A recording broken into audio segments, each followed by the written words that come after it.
Welcome to the Standard Deviations podcast, presented by Orion Advisor Solutions and hosted by Dr. Daniel Crosby, Orion's Chief Behavioral Officer and New York Times best-selling author. Today's investors expect more than a transaction. They want a relationship. Show how your firm merges EQ and IQ with Orion's VFi 20, a new shareable assessment developed by Dr. Daniel Crosby that provides you with emotional and attitudinal insights into clients to facilitate more meaningful investing conversations from day one. Get started today at orion.com/BFi20. Hello and welcome to the Standard Deviations podcast. I'm your host, Dr. Daniel Crosby, and today I'm joined by Brendan Frazier, host of the excellent podcast, The Human Side of Money, and a champion of financial psychology like no one else. He's also a huge St. Louis Cardinals fan, which is why we're starting 40 minutes late because we've been griping about the pitching staff. Well, welcome to the show. Yeah, thank you. Thanks for having me. Good to be here. It's good to have somebody else that I can vent my frustrations to. Also, as a big fan and longtime listener of this podcast, it's always fun to come on here. And we basically just recorded a podcast episode before this, but we've got even more things to talk about, so I'm excited.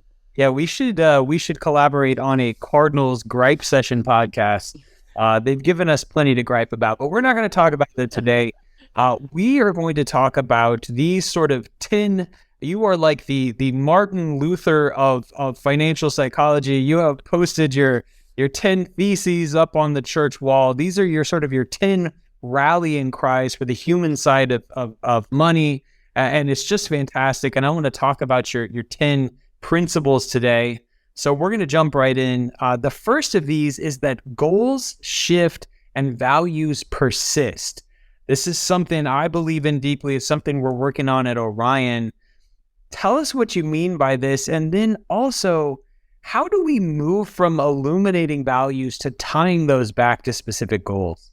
But I want to zoom back out for a second, add some context just really quick on what my thought process was behind doing this, right? So from the very beginning, when I started out, it was the idea was, hey, let's try to make this human aspect, the behavior, the psychology, these communication principles, let's try to make it as applicable as possible for advisors to be able to use day in and day out, right? Like, and the classic example is, I don't want to diagnose somebody with a bias. I want to know what to do about it, right? Let's bridge this gap between education and application. That was the mission. That's what sparked this whole thing, to make it as easy as possible. Well, fast forward to doing the episode, doing some research on my own, doing the podcast, interviewing all these great people. And I kept hearing from a few different people here and there, like, hey, like what you're doing, like the podcast, learn a lot, take lots of notes. You're hanging out with me and my dog on walks in the mornings. But it would always be like, but sometimes I just get a little bit stuck with like all the ideas that I take away with, and I need to know what to do about it. And that was the last thing that I ever wanted to have happen, was somebody goes, hey, I'm not implementing and I'm not applying. So my idea was, okay, well, I'm going to sit down. By the way, this took way longer than I want to admit. But my idea was, okay, I've had these conversations. There's got to be some common themes that have been intertwined through all these. So the focus was, what are the 10 things that advisors could take and apply tomorrow that make the biggest impact? So sure, we could say, hey, here are 60 things that you can do to improve the behavioral, psychological, communication components of your practice, but nobody's going to do all 60. So the idea became, what are the 10 that are the easiest to do that can have the biggest impact on clients and on your practice? So just to give a little context around where this came from, that was the thought process behind it. So back to what you said, the values, goals shift and values persist. So the concept, I think, is that the way I try to describe it is I say that behind every what is a why. And when I say that, when we think about it in the financial planning context, what most advisors do a really, really good job of, a great job of, in fact, is finding out what's important to clients. And we call those goals. A goal is something that is what is important to somebody. For example, classic example, what somebody wants to do is retire at 65. And that's their goal. And that's good. It's good. You want to be able to find out what people want to do, but we have to remember that behind every what is a why. And so when you dive in a little bit deeper, what you realize is, well, actually, let me back up and say this first. So generally speaking, we find out what somebody wants to do. I want to retire at 65. And then from there you go, okay, great. The next step is I've got the exact plan, the map to get you there. And that's generally financial advice, how it flows. What do you want to do? Perfect. Here's the plan to get there. What I think we need to move more towards, or where the mindset needs to shift, is towards this idea that behind every goal, behind every what, is a why. And if you want to think about what are whys are essentially values, their purpose, their meaning. What is it that's driving that goal? And what you find out when you start going down that path and opening those doors is it's never really actually about retiring at 65. It's more about, why is it that you're retiring? Well, I'm retiring because I'm 62. My dad passed away when he was 66. Got robbed of a lot of quality time with our family. I want to make sure that doesn't happen. I want to maximize the time that I have left and spend it with my family. So on the surface, what you see is a goal of retiring at 65. Behind every goal is a why. There's something more behind it. And when you uncover those things, like the fact that it's about retiring, or it's about maximizing time spent with family, that's where the emotional connections are made. That's where motivation's created when somebody's trying to implement the things that they're supposed to do. And the best part about it is that once you know that it's actually about maximizing time spent with family, then you can start coming up with other whats or other goals to do that. Okay, so you're going to retire. What else would it look like to spend time with your family? What else would it look like to maximize time with your family? You're helping them create even more ways to live out what's most important in their life. Yeah, I love that. Every what has a why. And like you said, when you uncover that why, that's where the behavior lies. That's where the motivation lies. That's the rocket fuel. That's going to get them past all the hard stuff they need to do to get there. Love it. The second one is that asking great questions is a superpower. Now, you just did a fantastic episode. Your podcast is really great. And you just had a wonderful episode with an expert in asking great questions. I thought I had a niche job, right? Like, it seems like guys like me and you have a niche job. A question expert is perhaps even more niche. What was the most interesting thing you learned when talking with him about asking great questions? Yeah, Warren Berger, he's a questionologist. That's kind of what he's labeled himself, which, yeah, as a self-admitted lover of questions and quite all things questions in general. I know it's weird, oddly passionate about it, can't help it, but I do admit it. I don't have a problem. Well, maybe I do have a problem, but I at least admit it. That's one that I looked forward to for a long time. Now, you talk about being nervous about prepping for a conversation. I'm sitting there going, wait a minute, what questions am I going to ask the expert on questions, right? So that was an interesting dynamic.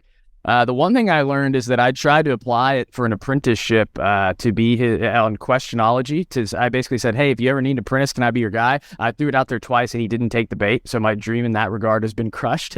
And he didn't even play along at all. But that's okay. But yeah, there was a lot that I learned. We talked for about an hour and a half and I felt like it should have gone even longer, could have gone even longer. But there's two things that really stuck out. One, and this is a concept that I learned a little bit, probably about a year ago, but he really hit it home. And it's the idea that anytime you're worried about asking a question, or you have a question that you want to ask, you know that you should ask, but you're a little bit nervous about how it's going to be received. If you explain or give your rationale for why you're asking the question and tell somebody, hey, here's why I'm asking what I'm going to ask, then it paves the way to ask pretty much anything that you want to ask. And you can do it before you ask, or you can do it after. You can say, hey, we believe that money is a tool to fund the life you want to live. And so I want to ask you, what's important about money to you? Or you can say, hey, I want to know what's important about money to you, because what we believe is that money is a tool to fund the life you want to live. And in order to do that, we need to know what is important to you. And so you're saying, hey, let me explain to you why I'm asking the questions. You'll be amazed at how once somebody knows why you're asking it,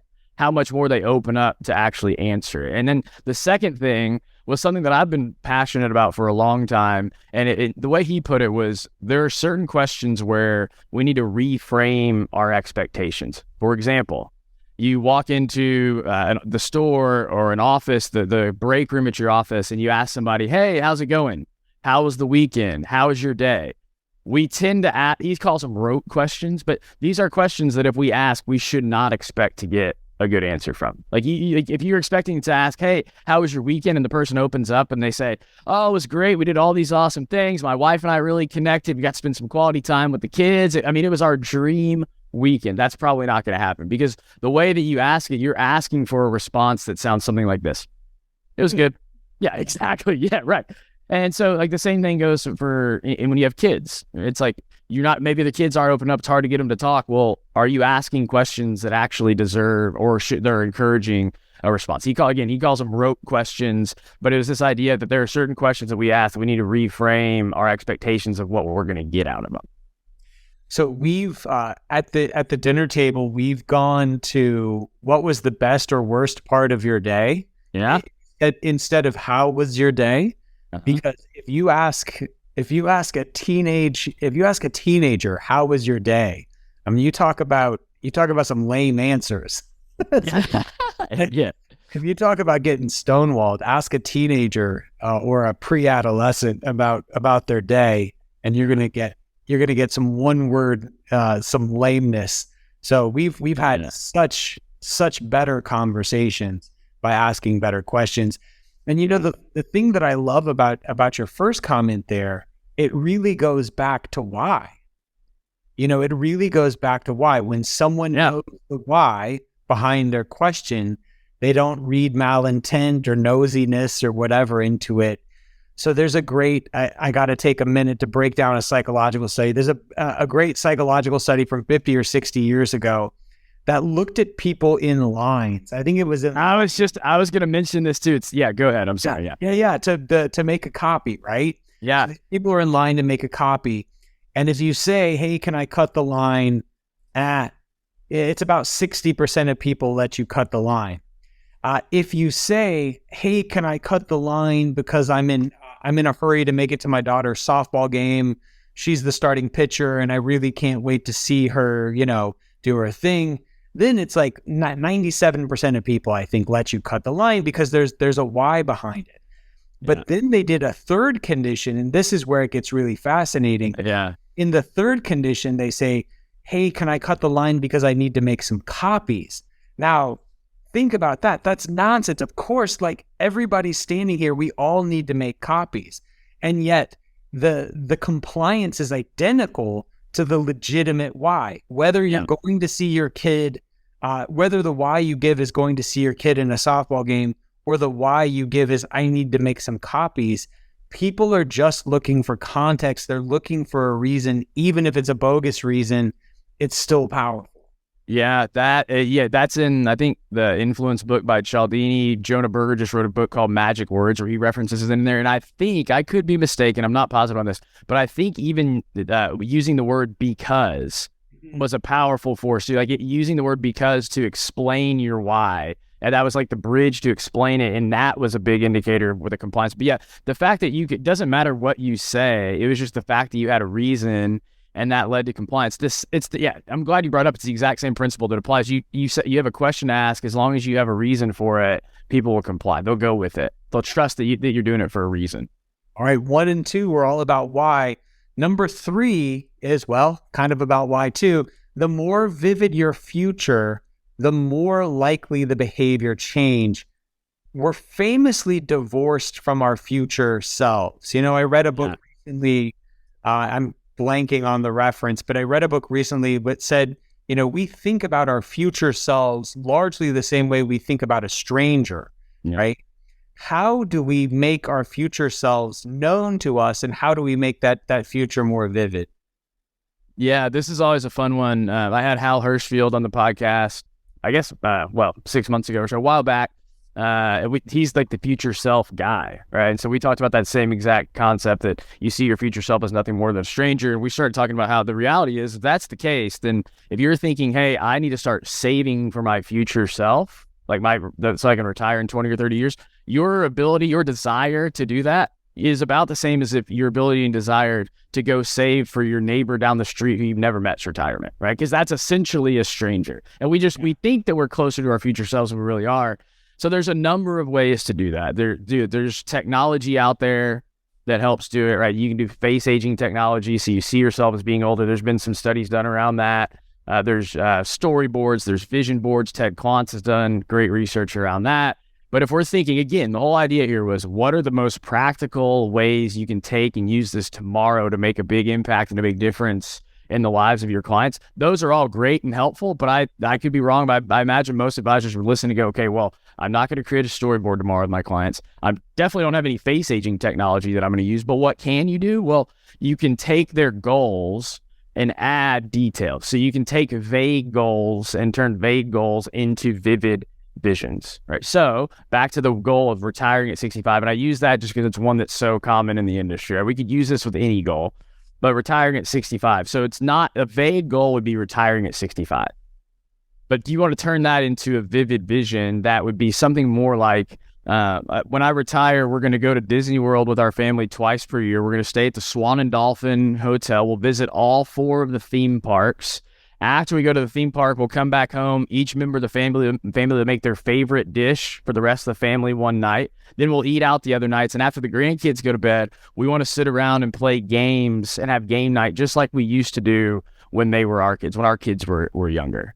And now it's all of a sudden, it's like, we're not talking about retiring at 65. We're talking about this very vivid vision of what you're going to be doing. And I don't even have to explain it. You can hear the difference that's going to have in terms of getting somebody tied to the goal, getting them the motivation and desire they need to do the things that they're going to do. Tell me that I need to save X amount a month to retire at 65. I may or may not do it, but tell me that I need to save X amount a month so that I can fulfill this vision that I have.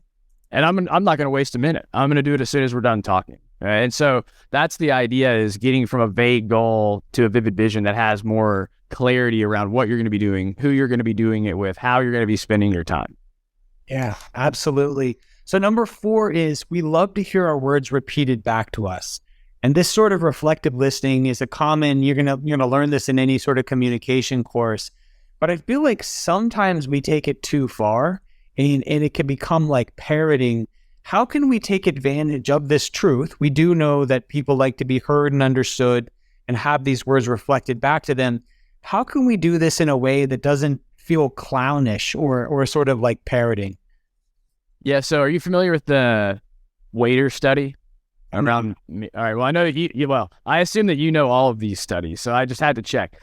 Yeah. So they did a study with waiters and waitresses where they would go and they would take an order, and one group of waiters and waitresses would take somebody's order, and what they would do is they would praise the order. Right. So they'd say, hey, I want a cheeseburger with no tomato and fries. And they'd go, oh, that's great. You're going to love it. Our cheeseburger is awesome. They had a second group of waiters and waitresses that all they did was they repeated back the order to the customer. So they say, I want a cheeseburger, no tomatoes with fries. And they go, okay, cheeseburger, no tomatoes, fries. Got it. And that the second group that just simply repeated back what they heard saw a 70% increase in the amount of tips that they got over the group that praised the order, that said, hey, you're brilliant, you're smart, what a great order. And to me, that's fascinating. It just speaks to how powerful it is for the brain to hear its own words repeated back. So the one way that you do that without parroting, without like asking questions or summarizing, is you take the language that you hear your clients use and then use it both in that conversation, but also in conversations moving forward. So for example, it's not about retirement. I mean, it is, again, it's always about retirement, but when you're meeting with somebody and they say, hey, what I'm really looking forward to is being able to spend some time on the beach with my feet in the sand and a drink in my hand. That's what I think of as retirement. Well, you better believe that from that point moving forward, if you use the word retirement, that's not going to mean the same thing as saying, hey, let's start working towards getting you to the beach with your feet in the sand and a drink in your hand, right? And but the thing is, you have to document the language in order to be able to do that. But that's a much more powerful way to A, bring back up what you're talking about, B, make it vivid, and then C, if you say that 3 months, 6 months, 12 months down the line, I can promise you that person's going to go, wow, Daniel really listened to me. I feel heard. They may not think this consciously, right? But they're going to go, I feel heard and understood. How could he remember that 12 months later? So I love it. It's so simple, but it's so brilliant, right? And that study, I was not familiar with that study, and it's a fantastic one. When I was in clinical practice, sometimes the folks that I would work with would sort of personify something they were going through, right? Like they would refer to, depression as the beast or something like that. And then that would become our shorthand for talking about their depression going forward. And it was such a powerful thing, to conceptualize it the way that they did and to show that you're listening. But like you said, if you're not taking notes, if you're not writing these things down, you're not going to have access to it. I love it. Really simple. Yeah, that's another great example too, the beast, just because that means something to them. And so you're not having to go back and start from scratch every time. You bring that up and they know exactly what you're talking about. Yeah. So number 5 is to send a discovery meeting recap email. Very tactical, very practical. Why is this so important and what should it look like? Yeah, I don't know why exactly it's so important. Here's what I do know is that it came up again and again and again and again. And it didn't just come up as an idea. It came up as a thing that these people, again, these are guests on the podcast, other advisors that do it. It came up as an idea that people do, that they use, that they didn't just say, hey, here's what I do. They would talk about it and then rave about it and explain how it was one of the most important steps in the whole process, right? So, and like I hear it the first couple times, I'm like, yeah, it's interesting. That keeps coming up. Wow, they really love that too. And then it comes up a few more times. I'm like, all right, there must be something about this. There's this RIA out in Virginia where they have something similar to this. I guess just to clarify, by the way, this is an email that you send out, a recap email you send out after, you'd consider a discovery meeting where you're talking about things that are important to them in their lives. And I'll go into a little bit more detail here in a second. But what they found is that whenever they were tracking people that would go from a prospect to a client, and they found that one of the number one things they could tie back to that would predict whether they became a client or not was whether or not they received this recap email. And to me, that was also powerful. Like, are you serious? How is that possible? But I think the key to it is you send it 24 to 48 hours. You should do it 24, but no more than 48 hours afterwards. But B, what it does is you're not just recapping like, hey, I heard you've got this much in your 401k, this much in your IRA, you want to retire at 65. You're recapping the things that they've told you are important to them, things that be, again, not just their what, but also their why. Why is it important? You're recapping, then you're using their language and their words in the email. So you would say, feet in the sand and a drink in your hand. Like, that's one of the things that's important to you. And what it does is when you're sending something that says, hey, here's what I heard, let's make sure we're on the same page, here's what we do to move forward, and they hear these important things repeated back and their own language repeated back, is it basically says, like, wow, I feel heard and I feel understood in a way. This is like a day later, right? And they're going, wow, okay, they really captured that. They really got like what I was going for there. That's impressive. I even had an advisor who started doing it, and the first one he sent out, he got an email back from the lady that never emails back and said, I feel like you really get me. And like, yes, don't do this tomorrow and expect to get that email back. Like, that's probably not going to happen. But like, there's very few compliments out there better than, wow, I feel like, by the way, somebody that actually takes the time to email back to say, I feel like you get me, like that. I think that speaks to anecdotally the power that it has. Well, there's so much magic in being gotten. You know, my first job out of grad school was doing pre-employment assessments of executives before this big bank would hire them. They would bring me in to do IQ tests, personality tests, half-day interview, this whole dog and pony, and then I would write up a report. And when someone reads their life kind of and their personality and their behavior sort of summarized back to them, I mean, they were putty in your hand. That's at that point. I mean, it sounds strange to say, but like you had their attention, and there was a magic that goes along with that understanding process that really made an impact on me early in my career.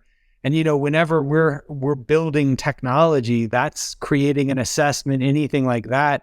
That's what I want the impact to be like, oh my gosh, like, you helped me codify and put a name to something that I felt or experienced. And that's what I think that is all about.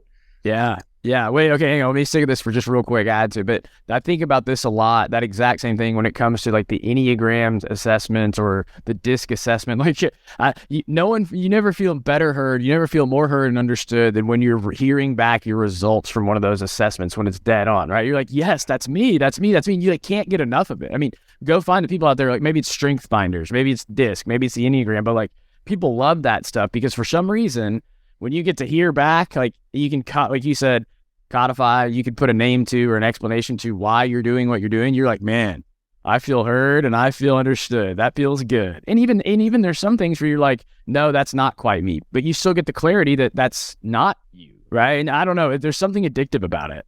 Yeah, no, it's very addictive. And life's so complicated. The mess going on between our ears is so complicated. When someone can listen to you and produce something that simplifies that mess between your ears, it's really powerful. Yep.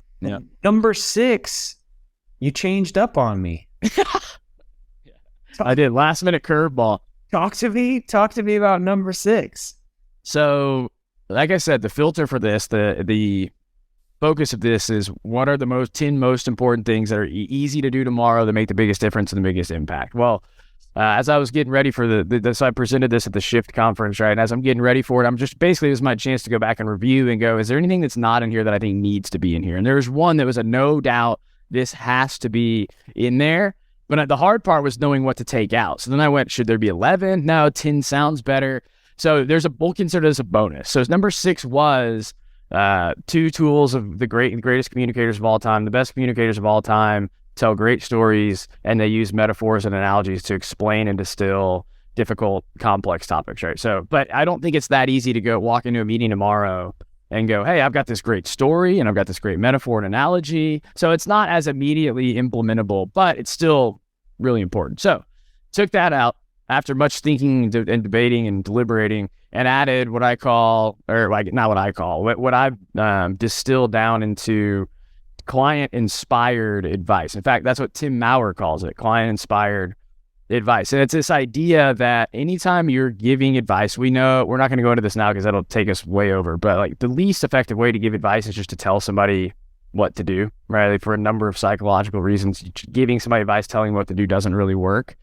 But one of the biggest opportunities that I think advisors have that they overlook is the opportunity to connect their advice or connect their planning recommendations to purpose. So connecting planning and purpose, assuming that whenever you make a recommendation that they don't know exactly why you're recommending it. So the example that I always use is like, let's say you're going to recommend that somebody gets a revocable living trust. They're going to get, for estate planning purposes, they're going to set up a revocable living trust. I think sometimes we tend to assume that clients know why we're telling them to do that, and not just why legally, but why, tying it back to, like we said earlier, their values, their why, their purpose, right? And so most people would say, hey, we're recommending that you get a revocable living trust because it adds a little bit more administrative ease, allows us to control the assets, it avoids probate, right? And all those things are true. Technically, that's a great recommendation for all those reasons. But is that why they want a revocable trust? No,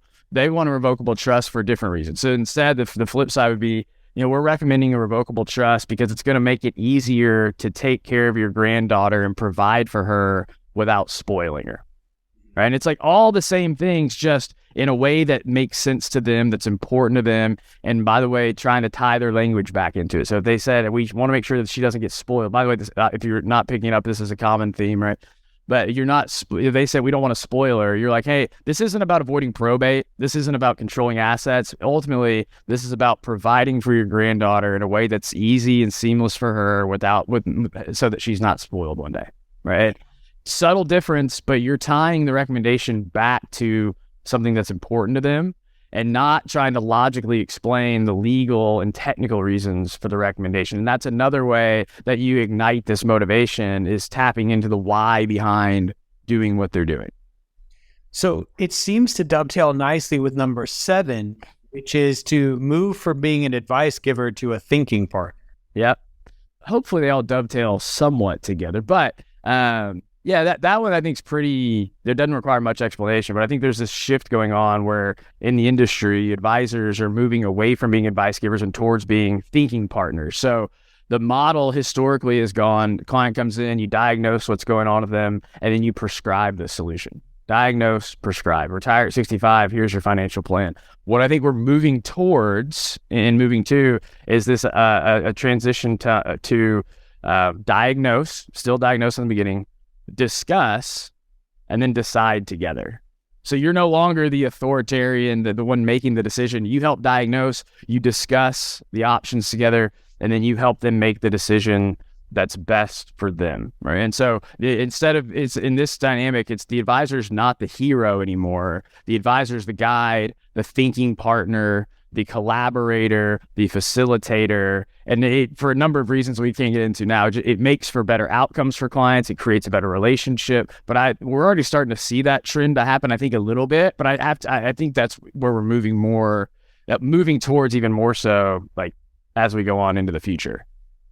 So, I interviewed Amy Mullen earlier today. She had this great line in our conversation that was advice kills conversation, right? Yeah. Yep. Advice kills conversation. And I think that's so true.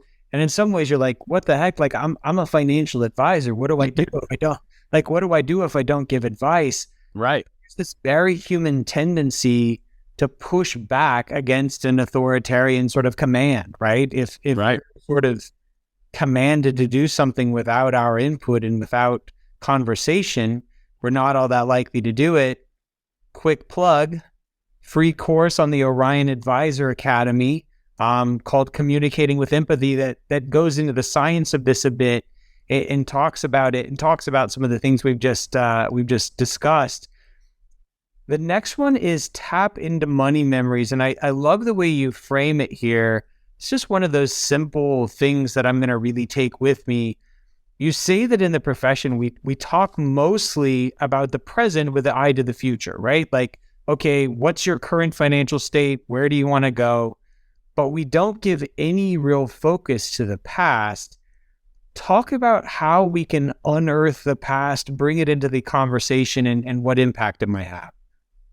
Yeah, so I got to pause on this real quick and go right back to the one before about giving advice and how if you tell somebody what to do, often it creates the opposite behavior. So some of you may remember this, but a number of years ago, there was this thing going on online on social media called the Tide Pod Challenge. And so in the Tide Pod Challenge, do you remember this? Of course, yeah. Yeah, all right. So the Tide Pod, and fill in the gaps if I'm missing anything, but it's like basically they had these kids, these teenagers out there, people out there that were essentially eating Tide Pods, which it doesn't take us rocket scientists to know that you're probably not going to feel very well afterwards. And there's even a good chance you might die. And so people are actually dying, getting poisoned from this. So they decided that they were going to have Rob Gronkowski, the former tight end from the Patriots, come on with his personality being what it is and say, guys, don't eat Tide Pods. Come on.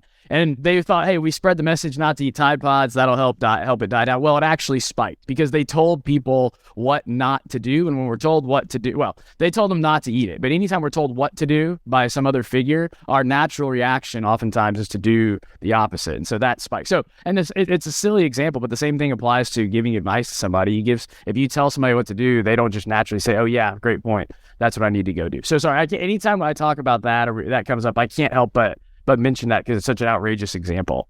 No, I love it. One more example. We got to nerd out on all our studies today. So the Cialdini book has this great example of a similar concept where he talks about how all this wood was being stolen from this petrified forest. There was a petrified forest sort of national park, and people were taking little bits of petrified wood from this park. And so they had signs up everywhere that was like, thousands of pounds of petrified wood is stolen every year from park guests, like stop taking the petrified wood. And it sort of plays on these two behavioral biases. One is it's almost like giving permission. When you're saying that like thousands of pounds of wood, it's sort of social proof. It's like, wow, all these other people are doing it. Like I had no idea, like all these other people are doing it. I should be doing this too. And so like the Tide Pods, the combination of showing that all these other people are doing it and then commanding you not to is actually the worst thing you could do.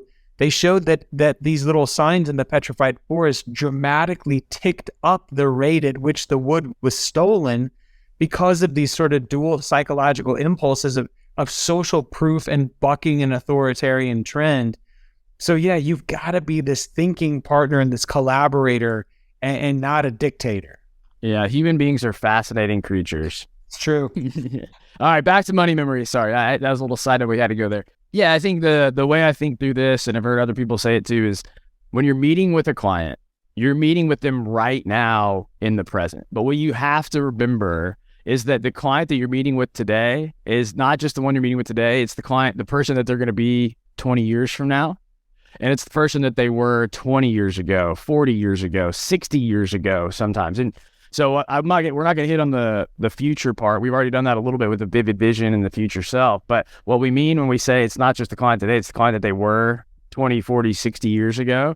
What that means is that oftentimes our experiences from the past inform the way that we're interacting with money in the present. So the behaviors that you're presenting, the decisions that you're making may seem irrational. They may seem like they don't make sense. They don't add up. But oftentimes what you find is it can be traced back to an experience that you've had in your past. And that you learn from that, you took what you learned from that and you created this rule moving forward where you go, hey, this is now informing the way that I make decisions. So for example, when you see a client that comes in that has $1 million in cash, they haven't invested $1 of it ever in their entire life. They've got $1 million. Now $1 million may be a little bit much. Well, let's call it 5. It doesn't matter. They have too much money in cash.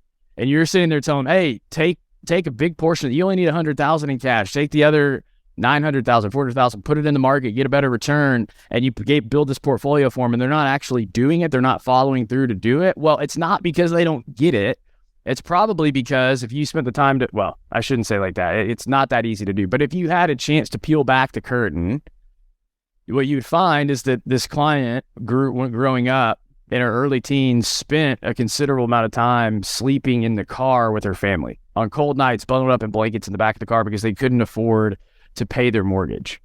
And so her thought is, hey, I don't want to invest this money because I'm going to do everything I possibly can to avoid that situation for my family in the future. And I'm not going to put anything at risk that could take that away. The market could take that away. But if it's in cash, I'll never have to relive that. And I'll never force my kids to live through that experience. Right? So you're dealing with the person in the present.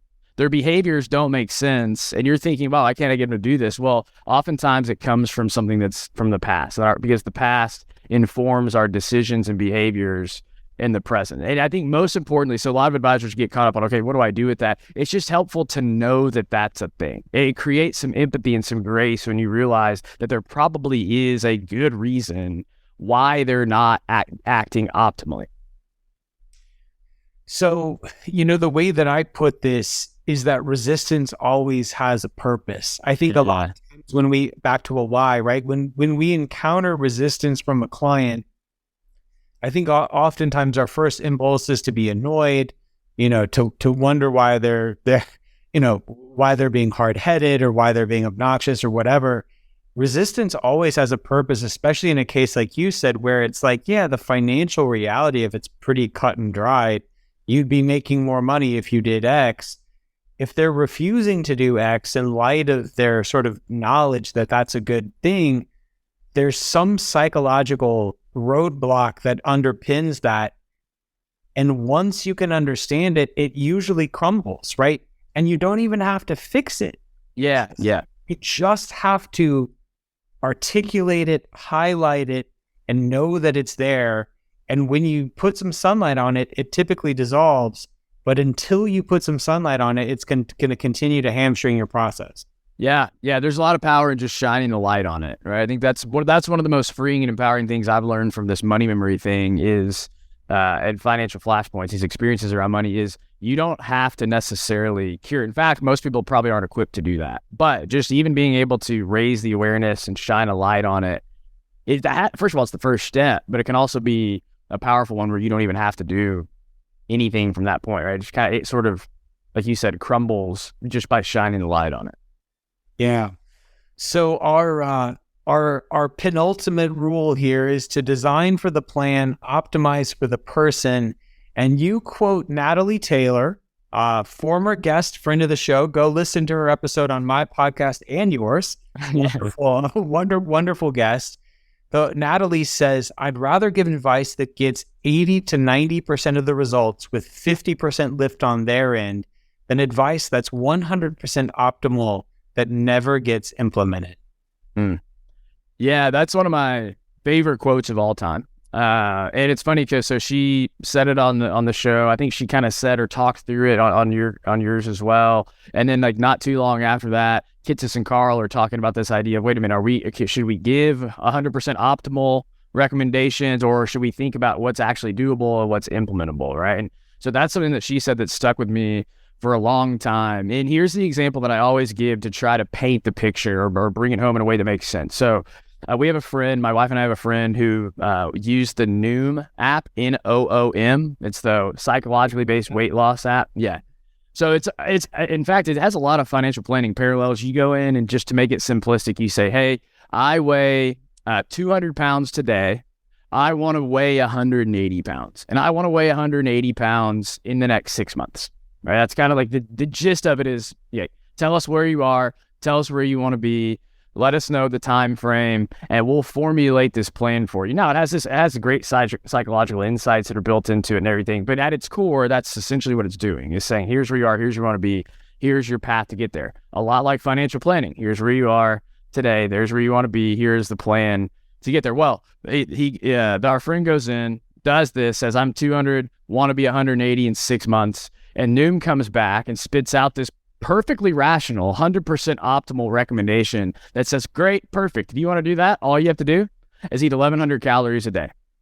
Simple as that. Eat 1,100 calories a day. You'll be there in 6 months. It'll be easy peasy, no problem, right? And it's like, if you've ever looked at calorie counts before, you can go order a salad at a restaurant and get 1,100 calories in one salad. Eating 1,100 calories a day is really, really hard to do, especially if you're coming from 2,000. You're trying to cut your calorie count in half, but it's hard no matter what. And so while that's perfectly optimal advice, perfectly rational advice, it's just not reasonable. It's not doable. So what happens is that something that our friend could stick to? No. So that becomes it gets 100% of the result, but it takes way too much effort.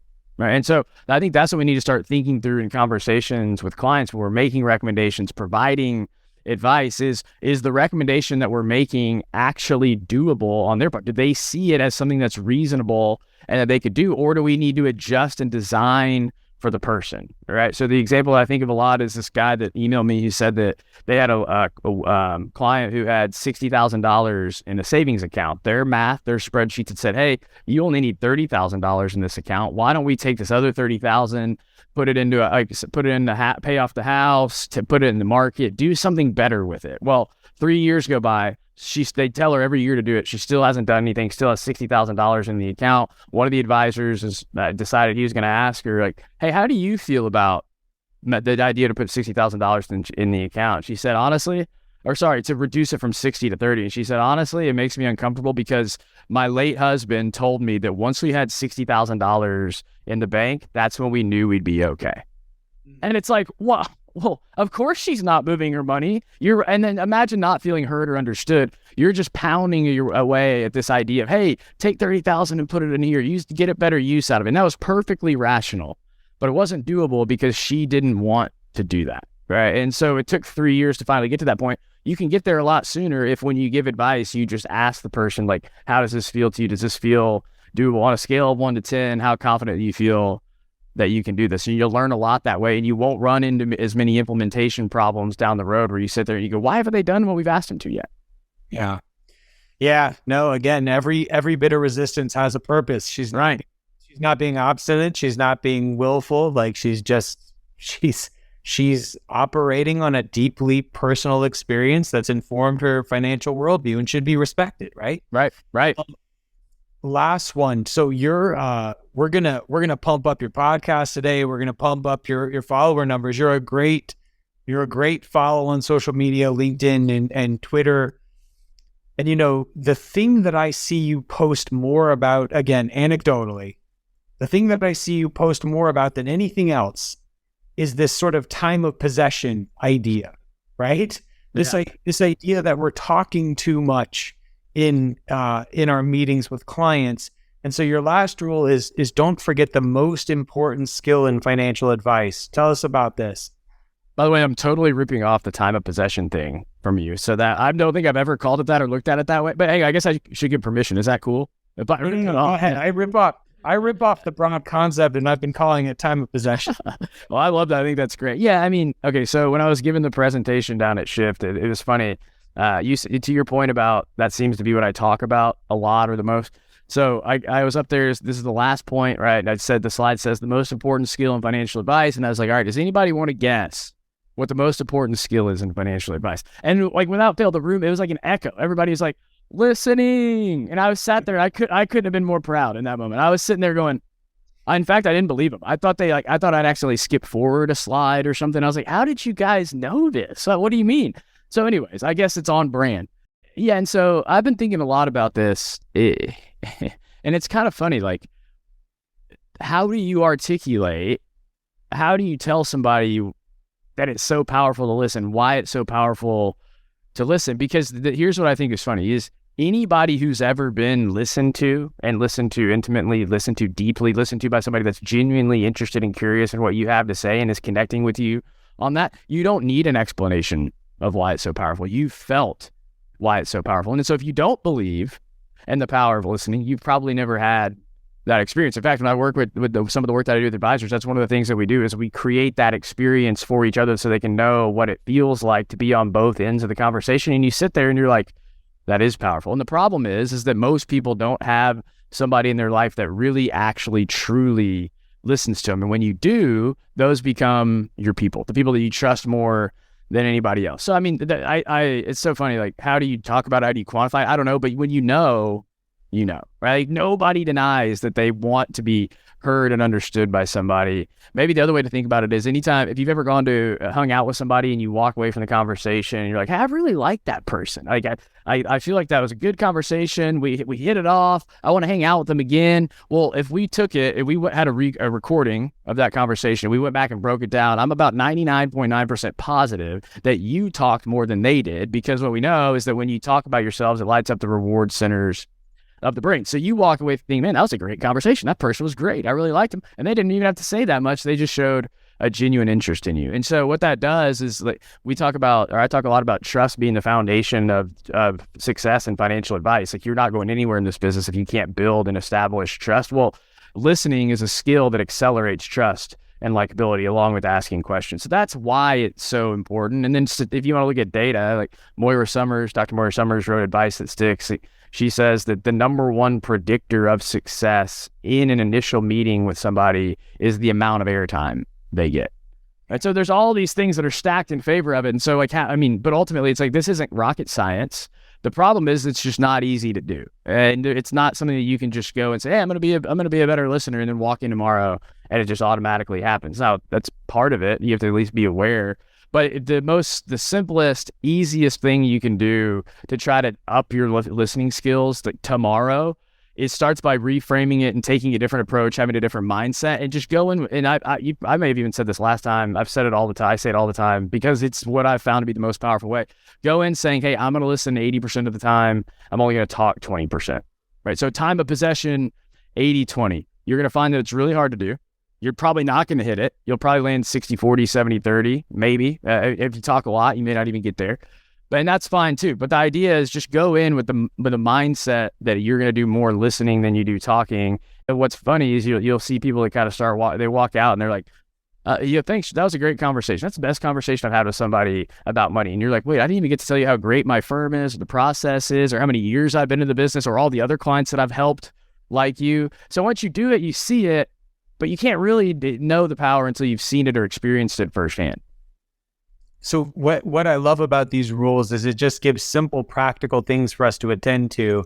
So for the folks listening to this, and I mean, heck, whether you're an advisor or just think about it during your next conversation with a friend or with a spouse or whoever, attend to that time of possession metric. Really think about that and try and be on. You're not going to sit there with a stopwatch, but try and give it a rough approximation, right? Of how much you did or didn't monopolize that conversation, and see how it goes. And I think you're going to find that what he's talking about and what Dr. Summers wrote about is really true. So how about this for a slide? I'm envisioning a slide. We have joint ownership of this now, and it says listening leads to likability. That's like a slide, big letters. Listening leads to likability. Something to keep in mind. Yes. As you go into your next meeting. So I'm going to give a little challenge here as we close up, because I actually wrote this down early in the conversation. The great scientist and thinker Richard Feynman wrote about, he called it teaching about toilets, right? So you would ask someone, hey, do you know how a toilet works? And the average person says, yeah, of course. Yeah, I know how a toilet works. And he's like, hey, great, explain it to me.